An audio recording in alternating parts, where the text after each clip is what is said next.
Welcome back to the great attacking genius of perhaps the greatest chess player who ever lived, Paul Morphy. Let's waste no time getting right back into it. E4, E5, F4. We're also going to cover his King's Gambit games again in this video, except in this game his opponent does play pawn takes F4, the most ambitious line in the King's Gambit, accepting it. Morphy responds with knight to F3, keeping out queen to H4 check. And last time we looked at his opponent playing the top engine move, not that they knew in the 1850s, but G5. This move G5 not only fortifying the pawn, but also with the ambition to go G4 and queen to H4 check, and in a lot of lines, Morphy was actually just giving this knight outright. In this video, we're going to break down some other moves that his opponents tried against him, which still resulted in incredible attacking genius, and I'm not just talking about the wild queen sacrifices and other piece sacrifices that we associate with Morphy, but actual applicable sound attacking ideas even, and then unsound, that we can apply to our own games. Let's see what we can learn from the legend himself. His opponent plays pawn c6, preparing d5. Morphy plays knight to c3. Of course, that was happening anyway. Flexible about what to do with this bishop, not wanting it to get immediately hit by d5, and flexible about what to do with this pawn. His opponent responds bishop b4. His opponent, by the way, NN, so we don't know who his opponent actually is in this game. Only now does bishop c4 happen, and the reason why knight c3 happened first is so d5 is off the table with this controlled a couple times. His opponent makes the unsound decision. Probably best for black here is maybe knight to e7. Probably not knight f6, because then it gets kicked with e5. But knight e7 prepares castles and potentially d5 as well, and so black should probably be doing okay as white eventually picks that pawn back up. In the game, black takes here, but Morphy plays the Stafford, or Bush gas, if you will, capture of d takes c3. Very smart, d takes c3, and keeps d5 off the table via the queen's control. Also opens up the bishop this direction. Knight to e7 played. Knight to f6 would have run into e5, so knight to e7 played. And you're probably thinking, if you're black, that things are going to be hunky-dory. You take this pawn, d5, some sort of trade happens here, bishop back, and you both castle, and you're both able to develop and survive the opening. Even this is probably better for white. Alas, here is an excellent pause the video moment. What did Paul Morphy play here? Not every move is going to be a bishop takes f7, guys. Queen to d6. Brilliant, brilliant, brilliant. This pawn came to c6. This dark square bishop traded. When you play c6, that is a moment of weakness. Yes, that can be good at d5. If you can get that in, that can be nice. Then you know, your pieces come out and everything. However, when you play c6, that is an anti-developing move unless you're able to achieve d5. That takes away a square for your knight and takes away control here, especially without the dark square bishop. Now queen d6, now you're going to be struggling to develop your queen side for a long time. Let's see how that happened. So castles, bishop takes f4. Morphy gets his pawn back. Now no longer even down a pawn. Can take the gambit glasses off, and with phenomenal development and with phenomenal files for his rooks. Let's see how he actually translates a positional advantage now into a checkmating attack. So knight to g6, that's kind of like the one piece you can move. Of course, Morphy's not interested in trading. Bishop to g5, you can't even play f6 here. Where do you even put your queen? Probably e8. Yeah, I mean, that does make sense. A lot of hits are coming onto f7. So he castles here in style. Again, all the pieces firing on all cylinders. That's always a theme for Morphy's games. He keeps improving all of them. The rook is pointing on towards f7 in addition to the bishop. So king to h8. King to h8 makes a lot of sense. I don't know really what else you're doing here. Knight a6, it's not clear that's helping you immediately. King to h8 might keep your king from getting checkmated and maybe allow you to have f6 in some breathing room. Morphy continues to improve. Rook a to e1. Really smart stuff because he sees f6 coming.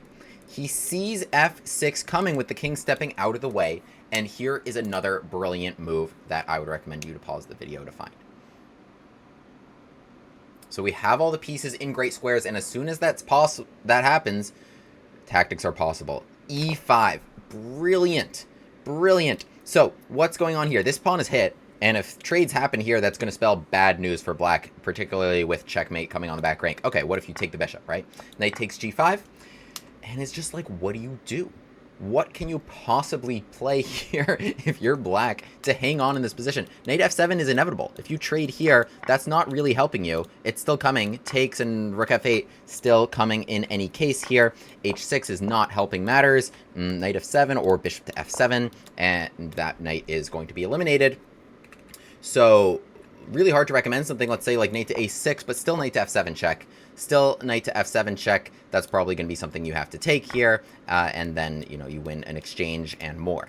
So, that's similar to what happened in the game here. I believe that is the best move. That is the best move. Bishop to f7, potentially more forcing with you running out of squares, because queen d8, we can take it, and something coming into f8 now without the knight's defense. So, for example, trade, something coming in there, take, and checkmate. So there's just nobody around the black king. There's just nobody around the black king relative to the amount of forces white has. Yes, they're down a piece if you count them, but none of these are being used. So are you really down a piece, or are you up 2? So here, with these files opening and nothing good to do, right, takes, this is still bad news for black. Any capture here results in checkmate, and the knights are going to be traded, which is going to result in checkmate. You can't allow those files to open it at all. These rooks are just too good. So black here does the only thing they can do, dodges the pawn trade with f5. And so now if you're white, what do you want? You wanted those files to open. They said no, but the pawn can still seek to trade itself. So not e6 though, because it just kind of takes, and then it's like, okay, and then what? But just very simple move. What do you got? Knight d4. Knight d4, nice stuff. Not only are we attacking this pawn, which is actually what black worries about here, but the main reason for knight d4 was to set up this nice move e6. We are just going to crash through. We just need to use all our forces.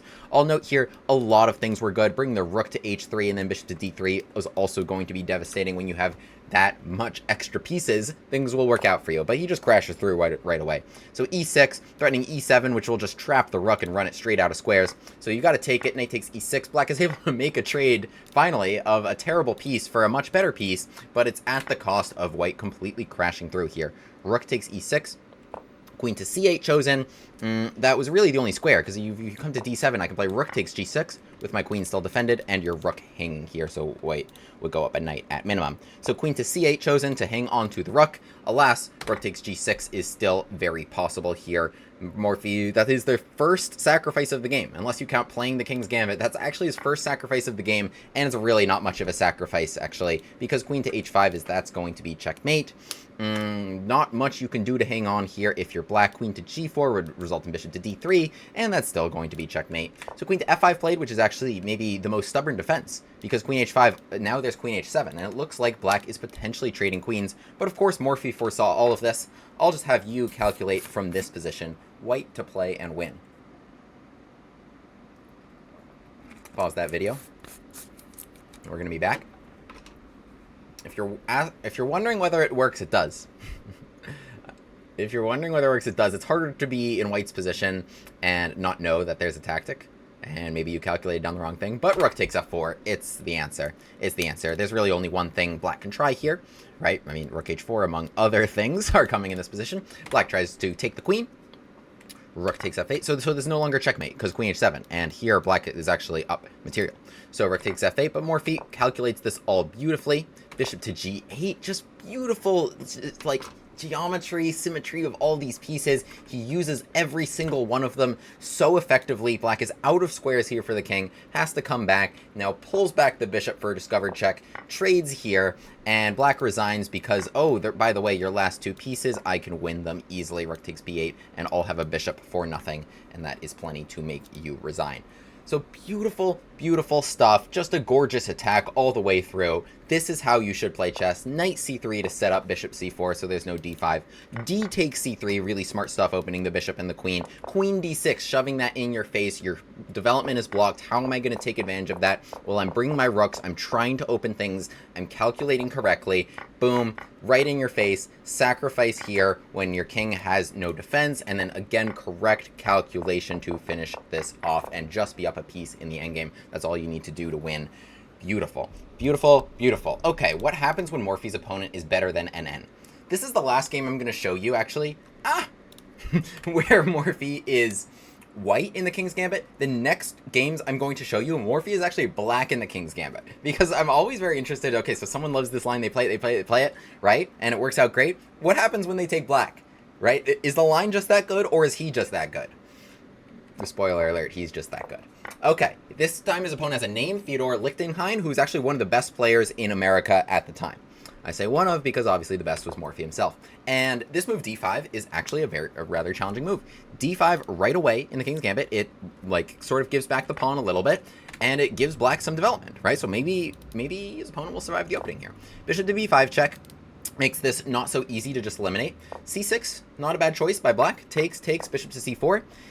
Here is where things start getting a little testy. If you're black here, maybe this bishop should have developed to d6 if you wanted to do this, but just knight to f6 and castles, and you're probably okay. But I'll note if white is actually picking up this pawn, white would actually be up a pawn, because you did give another one here. So that's why I said the bishop should be on d6. Bishop to h4, it wasn't a disastrous decision. Check here, because, you know, this pawn's still on f4. Morphy has not eliminated it yet, or castle, so this check is annoying. You don't have just g3 here, and there's extra firepower on h4. How does he resolve this issue? This is awesome. This is awesome. g3, takes g3, and the best move according to the engine was queen to e2. The best move according to the engine was sneaking in a queen to e2 here. I'll state that, but I like what he did even better. He played castles. Pawn takes h2 and just hides behind that pawn in true Morphy style. So now he's like, no, I'm not going to be up pawns. I'm the Gambit Chad. I'm putting on my glasses here. Come get my king, I dare you. I'll try to come get yours. And development here for black is looking really awkward, because any square the knight chooses, or any of these two squares, you'll lose your bishop. You can't interrupt the queen's defense there. So he tries playing bishop f6 to shield a lot of hits potentially coming on to f7. That makes sense. And the top move according to the engine is knight c3, and it's showing equality. But Morphy plays something pretty crazy, actually. He goes for just knight e5. He just goes for it. He just goes for it, right? My king's here. I got 3 pieces in the game. I'm not going to give you a chance to castle your king at all. Knight e5, I'm coming at you. What are you going to do about it? His opponent actually declines. Plays knight to h6. Right, so this is pretty interesting, because bishop takes e5 according to the engine was okay, but you have to be very precise here, and there's a lot more hits that white can give to black here. But it should be noted, knight to f6, trying to take this bishop back, and the engine prefers black. They didn't have engines back then. What do we even talk about? Knight to h6, d4. Let's try to eliminate that knight and try to take on f7. So it takes e5, which is a very good choice. And he plays queen to h5, which is another crazy move. The engine wanted this move, takes h6, castles, and then some interesting line here where they both take the bishops. Morphy is just like, whatever. You took my knight, you took my kingside pawns, I'm just bringing out my queen, and I'm trying to get you right there. So queen takes d4, which is actually the right choice according to the engine, so that you can create an escape route on d8, and knight takes f7, another good choice. Another good choice by black here to run away as effectively as possible, or else this bishop was going to come with much stronger effect. Now after king to d8, bishop to g5, check bishop f6, black's actually holding on, and the engine does prefer black here. It says it should be able to defend with the extra bishop, with also resources like queen d5 check that can trade off queens and bring black to safety. If you're up a knight in an endgame, that's very different than being up a knight with queens on the board, where attacking the king is still very possible. Anyway, he plays knight to c3, another great move. Another great move, because it takes away queen d5, and it's like, I don't care about bishop takes g5. However, bishop takes g5 was the only move to preserve an advantage if you're black. So rook to d1, bishop to d2, you had to find the fact, this is not played in the game, but black had to see that in this position they have bishop to e6, an incredible move, bishop to e6, so there's lots of problems on this d line. However, with the queen hit, it also needed to defend f2, and you'll note that the queen is actually running out of squares to do it. Queen to f3, I think there should be some resource with like bishop to d5 at some moment. Not now, something with like king c8, I don't even know. But something like this, and black was hanging on. Not obvious to defend at all. Black opted not to take this extra bishop and allow rook to d1, but rather play the logical bishop to d7. The logical bishop to d7, trying to shield this line. If just rook to d1 was played now, it wouldn't be a great move, because queen to e5, black should generally be defending this position. But much better move played by Morphy here. Rook takes f6. Rook takes f6, eating the bishop with the rook, so that if the trade happens, this is forked. So you have to keep running now, king to c7, and at this point, Morphy's not even really down material, other than, you know, the few pawns that he was down. So he just starts going after this king. Check, king here, rook to d6, we're rolling, we're coming after it. And to have this kind of terrible king, you kind of need a piece to compensate for that. And Liechtenstein no longer had such a piece, because he was scared probably to take even more against the greatest attacker who had ever lived. So knight to e4, using all of the pieces, queen takes c2. Things are dangerous, because if one thing happens wrong, then this queen can like start giving maybe some dangerous checks around the king. But, you know, black's pawn is kind of sheltering white's king a little bit, to the extent that that's possible. Okay, rook takes d7, takes here, and from here is just a really nice mating sequence that, of course, he finds. Knight to d6, beautiful, beautiful geometry of the pieces yet again, looking for queen to b7 here. There's no defense for mate, because if rook to b8, yeah, I think there's bishop e3. This knight is shielding all escape squares for the king in a really nice way, and also against queen to e4 check, there's nothing there for black. So rook to d8, play queen b7 here, and now the nice mating sequence. You guys can try to find it. Checkmate in 3. Pause the video. That's right. Bishop d2 takes the bishop. Knight to c4 check, no matter that we're forking the king and the queen, but rather a really nice mating pattern to end this game. A wild one for sure, because of all the captures here, but I really wanted to show it. I couldn't pass up showing this game. Let's go to Morphy playing black in the King's Gambit. Here's a couple games. He's with the black pieces now. He is playing against his beloved opening. Here's a couple games against John William Shulton, who was also one of the better Americans at the time. e4, e5, f4, and what Morphy does is he doesn't accept the King's Gambit, but rather plays d5. A really nice counter gambit. This is known as the Falkbeer counter gambit today. I like playing this move c6, which is even further gambiting, but now splitting the pawns with e4. Right, e takes d5 was the only possible move there, otherwise check, and queen takes e4 picks up the rook when that's open. So e takes d5, and now e4 splits the pawns, and we are counter gambiting. We are now the one being down a pawn. So Shulton pressures this e4 pawn, he defends it, d3, tries to chip away at it again. This would be nice and would give white some development, and they'd probably be okay and maybe up a pawn. However, bishop to b4 is a really nice move. Continuing to hold here, continuing to develop, trying to castle quickly, and maybe put a rook right there onto the enemy king. Bishop to d2, and this is all theory today, but it wasn't at the time. Morphy sacrifices a second pawn with e3, forcing that bishop to move again, and, well, he actually doesn't take knight takes d5 yet. He doesn't take knight takes d5 yet. He actually just plays castles. So he gives this pawn. He's down 2 pawns. This pawn is probably his whenever he wants to, but development becomes very tricky for white. Development becomes very tricky for white. White continues to play good moves here. Bishop to d2, which holds equality. Check, bishop to e2, trying to defend. Eats this c3 knight. Pawn takes c3, another good defensive choice, because if bishop takes this knight coming into e3 and potentially taking g2, it spells a lot of problems for white. So pawn takes c3 chosen. Bishop to g4, pressure on the pin, right? So he takes away all of his opponent's easy moves here. Pawn takes f3 would be forced now if you were trying to develop. So c4, just trying to hang on to the extra pawns. Morphy down 2 pawns here, c6, and this is as opponent starts to make the first mistakes of the game.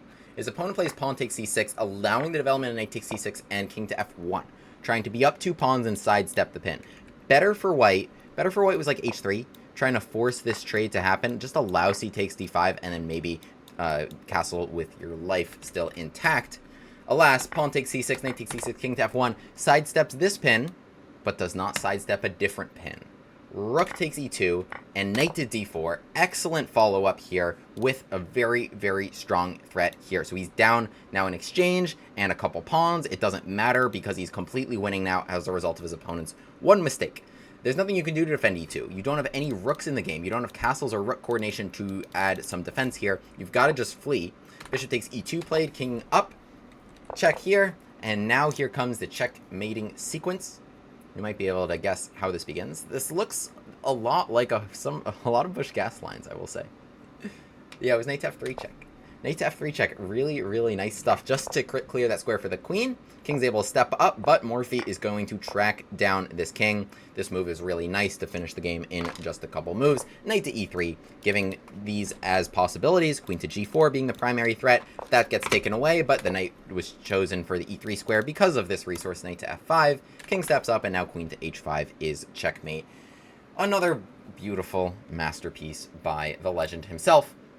Let's look at what happened in the rematch. Ooh, let's look at what happened in the rematch, wherein, and the last game I'm going to show you after this is against Adolf Anderssen, who was considered the best player in Europe. And when Morphy and Anderssen had their match, it was kind of for like the unofficial world championship. And Morphy, of course, won that match. But Steinitz was the official world champion, but it resolved the question of who was the best player in the world. Okay, so Shulton goes for bishop to c4, actually inviting this dangerous queen to h4 check. It results in some pretty spicy stuff, because after The king moves and knight f3, the queen is going to have to move again. So it's unclear whose king becomes more unsafe. Morphy says, whatever, I'm playing d5, I'm giving this pawn. So takes d5 because he's looking for initiative more than he's looking for pawns here. So he develops his pieces to nice squares. Bishop to d6, opens this up and clogs this diagonal for that pawn. So he gets his development with the black side, castles his king quickly, and Schulten goes knight e2. Right? Maybe more sound was knight f3 to castle, but he goes after this pawn directly. So he goes d4 and he goes knight e2, looking to take on f4, in which case white would be up a pawn, right? They took this one and they took f4. Morphy says, sure, you can be up this pawn. You can have it. As soon as I play pawn to f3, completely spoiling your king side structure and your king safety. And now, of course, I'm just going to go right after you. Knight to h5, looking for queen to h4. There's no g3 to stop me. So h4 chosen. h4 chosen to keep the queen out of this square. Morphy says, no problem. I'll just continue to bring out my pieces. Rook to e8, pinning this knight. You can't castle here ever because I'm going to take on h4 if the rook is over there. So I'm now pinning this knight, getting your king right where it is, and I'm looking to access the g3 square in a couple ways. Knight to e4. This is a good defensive resource. This is a good defensive resource here, trying to cover up g3 and cover up this. Morphy says, no problem, I'll just take away your castling forever, right? Looks like maybe, oh, you just need a few moves to get out of there. But now, right, like if you take this, take here, this is going to be big problems. The rook is hit, it needs to defend this pawn. And there's also a lot of pressure on e2. So this was a tough move to play. King to d2 was the best move. Was the best move, and Morphy says, okay, now my bishop's under attack because there's no more pin. I'll just come right back. I'm happy I forced your king there. This becomes a pretty crazy game because Schulten actually plays pretty well. King to c3. It's not easy to play like this, but king to c3, the king is safer there and can pop back.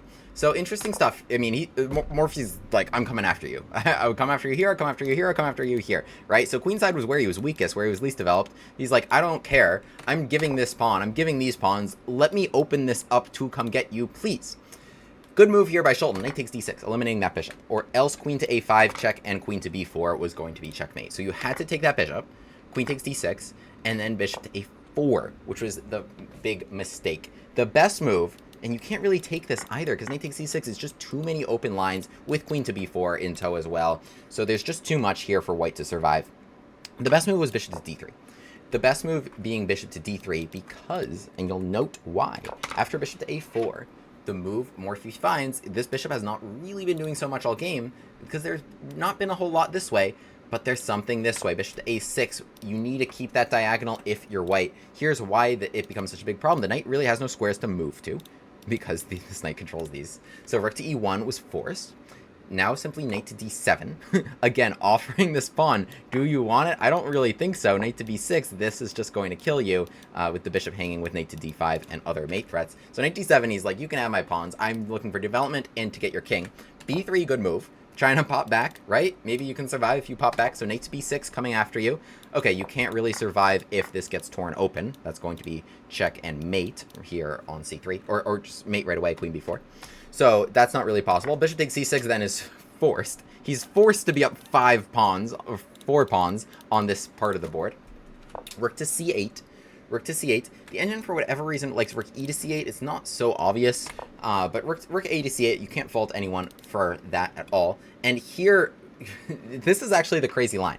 This is actually the crazy line. So, okay, king to b2 is the best move, according to the engine. It's so difficult because what looks like it's winning is sacrificing this rook.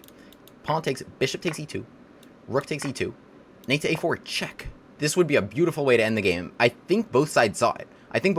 Because now if you take the knight, this is checkmate, which is crazy, but those squares are all blocked. So what a beautiful checkmate. And otherwise, knight to c3. So we eliminated the bishop and we eliminated that knight that was going to control that square and the bishop that was going to control that square. And the knight had a beautiful route here to win the enemy queen. Also with check, by the way, so you're not getting mated. So I think that was both sides' concern with king to b2. However, there's this crazy line here. You need to play rook to b1 to create that a1 square, and the fact that you're actually not losing your queen here because of that mate pin. So that's crazy stuff. Rook to b1 was a very difficult move to find there. King to d2, can't fault either side for this. And here the sacrifices keep going. Rook takes c6, just continues to sacrifice things to make things happen.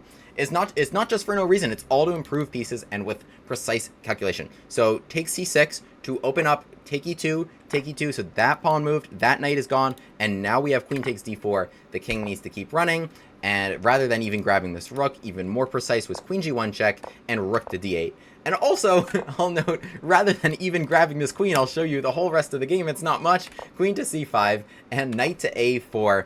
Finally, white resigns in view of either knight to c3 or takes, and beautiful, beautiful queen to b4, aesthetic checkmate. Okay, finally, Morphy takes on the biggest dog. Wait, avert your eyes. Okay, good. Morphy takes on the biggest dog there is, other than himself. Adolf Anderssen, the best European player in the world who plays the King's Gambit against him. This game played in the year of 1858, December 29th, 1858. It's crazy that we even know that, and we have this notation. And it's the same game. Chess. Now as in then. Well, with some differences. Knight to f6, played here, attacking this pawn. And after e5, right, looks like, okay, maybe the knight's kind of out of squares here. Maybe like knight f3 and just d3 boots you away. But his point, Morphy, was actually to play d5. It was actually to play d5. So that if takes here, he's going to take c4, and here he's just going to try to generate a lot of play as quickly as possible here. The king should be fine, and the rook should have files. So Anderssen does not go for this and backs up his bishop, which is actually kind of a concession here, because with after knight e4, black is doing excellently. In fact, I'll note here, e5 was the mistake. e5 was the mistake by white because d5 is such a great move. White should have played here, but it's probably like knight c3 or something. Okay, e5 in the game, d5, bishop back, knight e4. Knight f3, taking away what is now a very powerful queen to h4 check if you're coming in there.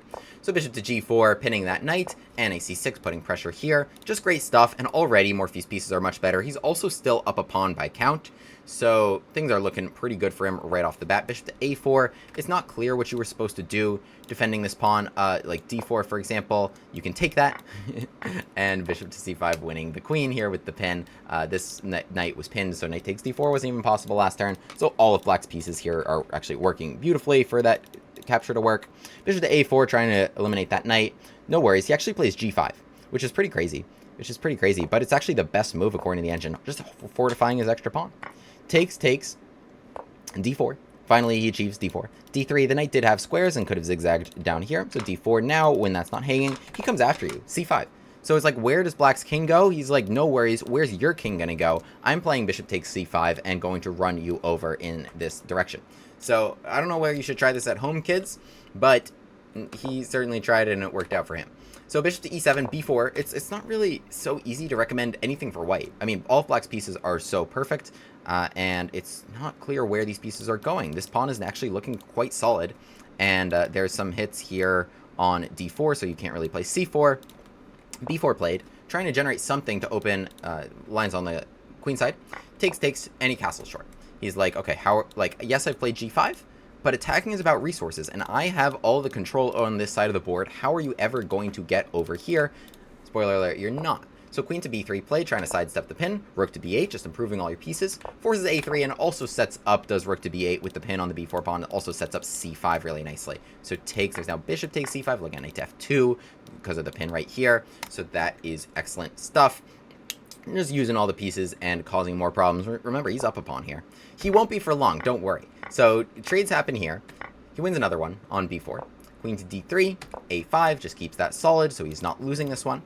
h4, there's the exciting part of the game that I do want to get to. So he fortifies his forces over there. Takes, g3. g3, this is really ambitious by Anderssen. Like, yeah, he's down 2 pawns, he's got to go for something. So now if f takes g3, there's actually some serious problems here because Morphy's king becomes exposed if white's pieces become good. So g3 trying to chip away over there, even though both their kings are located in that vicinity. Rook to b6, I really like this move. Rook to b6, the rook wasn't doing much over there, but if it can swing along the 6th rank, then yeah, it might be one of the more useful pieces on the board. He tries the same idea. Rook to a2, trying to come across here. I'll note, yes, pawn takes f4. Yeah, he was going to be looking for rook to g6 in this position. Okay, rook to a2, he plays rook to g6 anyway. Rook to g2, bishop to h3. I'll just try to win one of these rooks. I'll just try to win one of them. e6, this is a nice move. Trying to distract somebody here, like trying to either distract the rook or the bishop. The pawn certainly can't take because g6 is hanging. He takes on g2 anyway. Takes f7, king g7. Smart stuff. Defending the rook, not king takes f7, which would allow knight e5, but just stepping up king g7, holding this together. King takes g2, and just continuing to improve here. Queen to c8. Nice move, pressuring the bishop. pawn takes f4, not on the table because of check. You got to IC2, and also, by the way, I might be looking at queen to h3. So that's exactly what happens here. Knight to e5 with the rook under attack. He steps it over to h6, and queen to h3 becomes the big idea. Pawn takes f4 does defend there, but you can just add more and more forces. Rook here, here, here, looking at rook h2, and everything becomes set up really nicely now. F takes g5. It looks like white's about to crash through with the rook hanging, with f8 now possible as with support with queen g6 on the table. But here comes the classic Morphy devastating checkmate pattern. Check, back check, up other check, king up rook to h3, all forced. Now you need to block yet again. And now here, what is the ending pattern? You can pause the video. That's right. It is rook takes f3. Knight to f3, by the way, all these were only move, only move, only move. The queen's going to hang. But yes, rook takes f3. Really nice stuff. If king takes f3, we have, I believe, rook h3, or queen to h3 is actually even more direct with rook takes f1 or queen takes f1 to come here. Check and mate. Right, if there were any non-check moves, then f8 might be a possibility, although the bishop is eyeing it. So in the game, rook takes f3 played, and then the other thing the queen was doing, not just eyeing h3, so he didn't just go queen d7, he goes queen c8, which is a very important difference because now there is queen takes c1 with checkmate to come. King f2, let's say, we have check, and forcing it to e2 for mate. Beautiful stuff by the GOAT himself, Paul Morphy. Doesn't matter what side he plays the King's Gambit on, he plays awesome games all the time. We have so much to learn from him. Hope you enjoyed this video. See you guys in the next one. William Grave, the Gambit man, takes his seat at the board. e4, e5, knight f3, bishop c5. The Bushcast Gambit on the board. On with the Gambit classes.